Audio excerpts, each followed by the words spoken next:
Hello friends, welcome to Gayatri guides. तर आज झालेला जो काही F3चा पेपर आहे, जो आपला करिक्युलम, पॅडागॉजी अँड इव्हॉल्युशन, त्याचे क्वेश्चन पेपर या ठिकाणी आपण डिस्कस करूया. तर सगळ्यात पहिला क्वेश्चन होता रिकाम्या जागा भरायच्या होत्या. सगळ्यात पहिला होता त्यातला डॅश म्हणजे शिक्षणाची उद्दिष्टे साध्य करण्याचे साधन होय. तर याचा आन्सर आहे अध्यापन. म्हणजे काय, तर शिक्षणाची उद्दिष्टे आपण ज्यातून साध्य करतो त्याला अध्यापन म्हणायचे. ठीक आहे.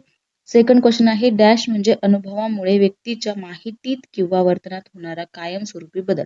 तर अध्ययन म्हणजे काय, तर लर्निंग त्याला आपण म्हणतो.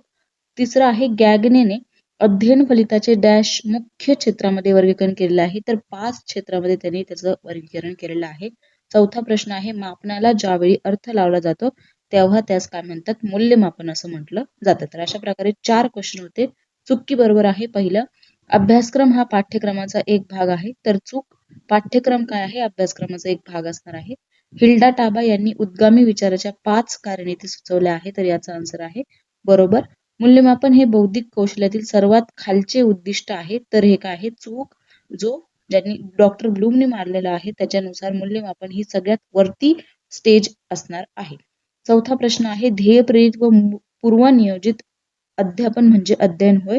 तर याचं आन्सर आहे अध्यापन म्हणजे हे सुद्धा काय आहे, चूक. अशा प्रकारे हे 4 प्रश्न होते. त्यातला पहिला होता चूक, दुसरा होता बरोबर, तिसरा चूक आणि चौथा सुद्धा चूक. अशा प्रकारे हे प्रश्न होते. त्यानंतर नेक्स्ट क्वेश्चन आहे 60 ते 80 शब्दांमध्ये आन्सर लिहायचं होतं, ज्याच्यामध्ये ज्ञाताकडून अज्ञाताकडे हे अध्यापनाचं जे काही सूत्र आहे ते उदाहरण देऊन स्पष्ट करायचं होतं.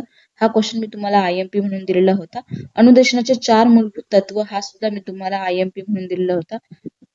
वेब बेस्ड लर्निंग जे आहे किंवा ऑनलाईन लर्निंग ज्याला आपण ई लर्निंग म्हणतो त्याचे फायदे लिहायचे होते. हाही तुम्हाला IMP म्हणून दिलेला होता. आणि त्रिकोणाचा जो काही मूल्यमापन ट्रायंगल आहे जे तुम्हाला सांगितलं होतं, हे 4ही क्वेश्चन या ठिकाणी IMP म्हणून आलेले होते. ठीक आहे. नेक्स्ट क्वेश्चन आहे अभ्यासक्रमाचे विकसन करताना तुम्ही कोणत्या टप्प्यांचा उपयोग कराल, हे या ठिकाणी लिहायचं होतं. मापन आणि मूल्यमापनाचे 6 फरक मुद्दे लिहायचे होते. हा प्रश्न सुद्धा मी तुम्हाला IMP मध्ये दिलेला होता. त्यानंतर कार्यनीती म्हणजे काय, मनोचित्रण कार्यनीती स्पष्ट करा किंवा संकल्पना प्राप्ती, कोणतंही एक प्रतिमान मी तुम्हाला सांगितलं होतं त्यातलं येईल असं. ठीक आहे.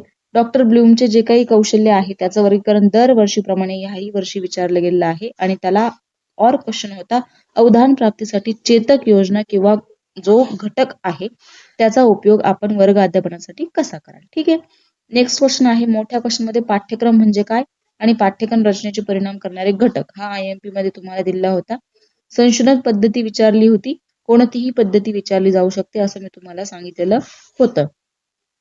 त्यानंतर पडताळा सूची आणि प्रासंगिक नोंदी हे विचारलं गेलं होतं, त्याच्यावर नमुना तयार करायचा होता. आणि त्याला और क्वेश्चन होता त्रिमितीय तक्ता म्हणजे संविधान तक्ता ज्याला आपण ब्लू प्रिंट म्हणतो, 3D चार्ट, हा क्वेश्चन तुम्हाला विचारला गेलेला होता. प्रत्येक क्वेश्चन मध्ये मी तुम्हाला सांगितलं होतं फ्रिक्वेंटली आस्क्ड क्वेश्चन मध्ये हे क्वेश्चन तुम्हाला मी सांगितलेले होते. जवळपास 30 मार्क्सचा पेपर जसा आहे तसा सेम टू सेम मी सांगितलेला IMP पैकी त्या ठिकाणी विचारला गेलेला होता. आय होप सो पेपर तुम्हाला चांगला गेलेला असेल. S3 ची क्वेश्चन पेपर जर सेंड केली तर आपण त्याचंही अनालिसिस करू घेऊया. ठीक आहे, भेटूया पुढच्या व्हिडिओमध्ये. Bye bye, take care.